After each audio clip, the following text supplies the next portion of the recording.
Hai guys, Assalamualaikum semua. Bertemu kembali dalam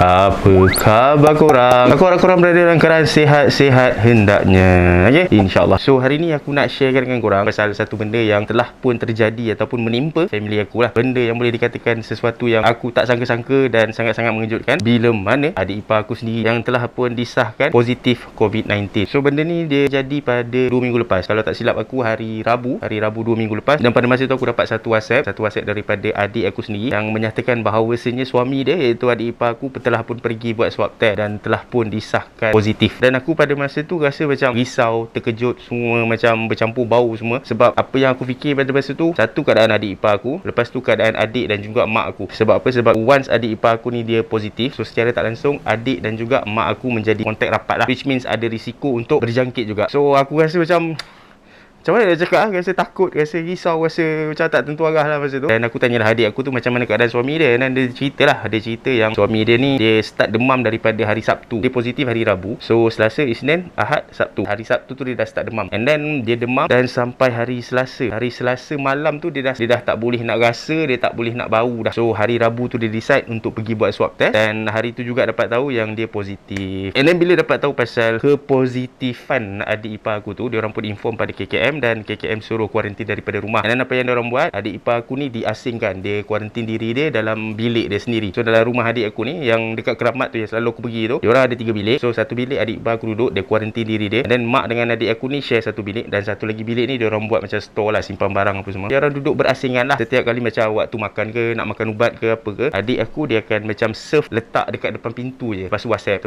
suruh ambil apa semua kan. Dan bila jadi macam tu, mak dengan adik aku ni kan dia macam kontak rapat kan. Disebabkan mak dengan adik aku dia tak ada gejala. Macam adik ipar aku ni dia ada demam, dia ada batuk-batuk, lepas tu and then dia ada hilang deria bau dan rasa apa semua tu kan. Tapi mak dengan adik aku dia ni sihat. Memang tak ada apa-apa gejala, memang tak ada rasa macam demam ke, sakit-sakit badan ke, batuk ke, semua ke tak ada. Dan atas sebab tu KKM dia keluarkan arahan, dia bagi tahu pada adik aku, dia punya husband dah 21 bulan tu dah start kuarantin dekat rumah. Dan disebabkan adik dengan mak aku tu tak ada gejala, dia orang suruh adik dengan mak aku ni buat swab test pada 27 hari bulan lah. So pada 27 hari bulan tu mak aku dengan adik aku pun buatlah swab test. So bila buat swab test tu faham-faham lah kan, bila buat dengan government ni dia punya result tu dalam 3-4 hari juga nak dapat keputusan. Dan selepas daripada dia orang buat swab test pada 27 hari bulan tu, aku pun macam keep updating lah, keep update, tanya dia orang macam mana result dan sebagainya. Yalah risau kan mak sendiri kan. Tambah pula sebelum kes adik ipar aku ni positif, adik aku dia ada share dalam grup, dia ada cerita pasal yang bekas housemate dia, ex housemate dia dulu masa dia bujang dulu meninggal dalam tempoh kuarantin. Dia orang satu rumah ni ada dalam 5-6 orang macam tu. And then 5-6 orang ni semua positif. Lepas tu KKM arahkan dia orang untuk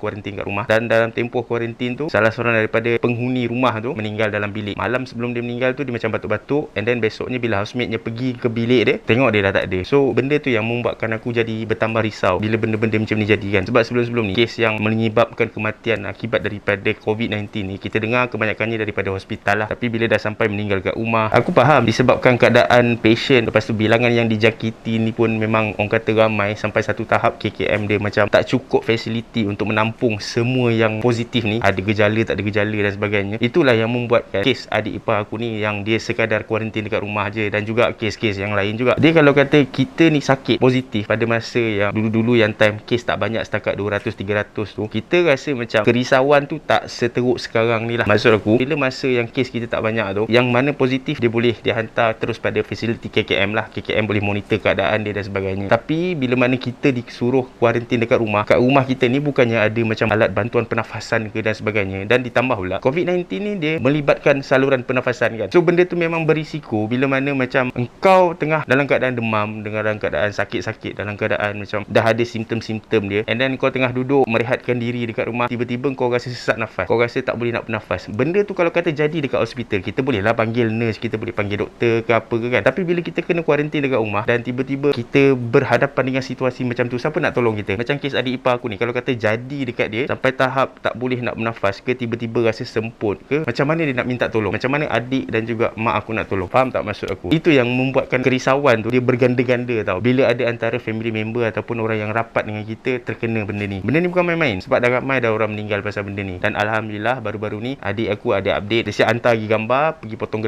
gelang dekat KKM, dan disahkan mereka bebas, sebebas-bebasnya. Dan sehari selepas dia orang potong gelang tu, adik ipar aku pula pergi buat pemeriksaan dan sebagainya. Lepas tu adik ipar aku pun dah dipotong gelang dia dan disahkan sihat. Cuma sekarang ni dia tinggal nak macam develop balik dia punya immunity lah, dia punya sistem pertahanan tubuh badan dia tu. Sebab COVID bila kau dah kena, dia akan ada side effect tau, walaupun kau dah sembuh. Macam kes member adik aku yang positif tu, dia selepas habis tempoh dia punya quarantine tu, dah potong gelang apa semua, dia jadi tak boleh nak angkat barang yang berat-berat sangat tau. Dia akan jadi macam cepat nak rasa nak semput. Sebab COVID ni kan dia mengganggu kita punya sistem pernafasan kan. So macam tu jugalah dengan kes adik ipar aku ni, berkemungkinan akan menghadapi kesan-kesan sampingan yang seperti itu. So dah tinggal itu je lah. Dan aku pun rasa macam bersyukur gila-gila, sebab korang tak tahu lah, sepanjang tempoh daripada hari pertama dia kena kuarantin tu, daripada 21 hari bulan tu, sampailah hari yang diorang hantar mesej bagi tahu diorang dah potong gelang, KKM dah kata diorang sihat apa semua tu, sepanjang time frame tu, setiap kali kalau aku dapat WhatsApp daripada mak aku, daripada adik aku punya rasa dubdap tu nak buka WhatsApp tu nak baca, aku rasa macam takut gila. Dia punya tahap risau tu sampai tahap macam tu. Tapi sekarang ni Alhamdulillah semuanya dah selesai, dah sihat balik, adik ipar aku pun dah okey, mak dengan adik aku pun Alhamdulillah tak infected dengan benda ni. Aku tak pasti macam mana adik ipar aku boleh dapat benda tu, tak boleh nak cakap, sebab adik ipar aku ni dia kerja dalam courier service. Mungkin dia dapat daripada dia punya member-member yang satu tempat kerja ke, ataupun dia dapat daripada customer ke apa ke, tak pastilah. Dan satu lagi, tolonglah pasal COVID ni kita yang orang awam ni yang tak tahu apa-apa, tolonglah jangan buat statement-statement yang boleh menunjukkan kebodohan kita yang tiada bertepi. Contohnya merendah-rendahkan geng-geng frontliner, sampai ada yang sanggup melabelkan diorang ni sebagai pembunuh dan sebagainya. Kita tak tahu diorang punya kerja macam mana. Aku punya member baru-baru ni dia bekerja sebagai pekerja sambilan harian, dan tugas dia adalah menjaga ward COVID. Daripada apa yang dia cerita dekat aku, cara diorang bekerja ni, diorang punya style bekerja diorang ni sangat-sangat seksa tau. Kau bayangkan diorang kena pakai PPE. Yang kita nampak diorang seksa sebab PPE tu je tau. Tapi cuba korang bayangkan dalam keadaan penuh bersalut PPE dengan mask 2 lapis, sarung tangan 4-5 lapis, baju apa semua tu, dalam keadaan berbungkus macam tu, lepas tu bekerja dalam keadaan red zone macam tu. Korang bayangkan diorang nak minum,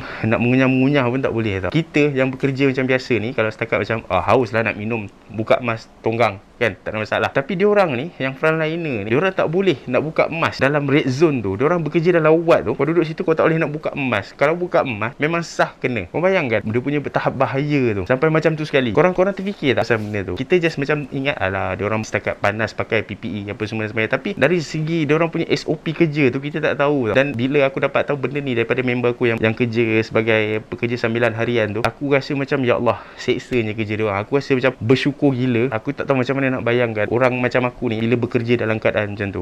Serius weh. Tolong jangan keluarkan statement-statement menyalahkan kita punya frontliner. Aku cukup tak suka lah. Kita nak menyalahkan government, teruskan, tak ada masalah. Tapi bila mana kau menyalahkan orang yang bekerja dengan government demi menjaga kesihatan dan keselamatan orang ramai, benda ni tak kena lah kan. So beringatlah. Okay, so okey lah guys, aku rasa cukup sampai sini dulu video aku untuk kali ni. Pada yang sudah menonton aku ucapkan banyak terima kasih. Jangan lupa untuk klik like, share, komen dan juga subscribe pada yang belum subscribe. Pada yang dah subscribe, aku ucapkan banyak terima kasih juga atas sokongan korang. Akhir kata, sehingga kita berjumpa lagi di lain video. Assalamualaikum, bye bye.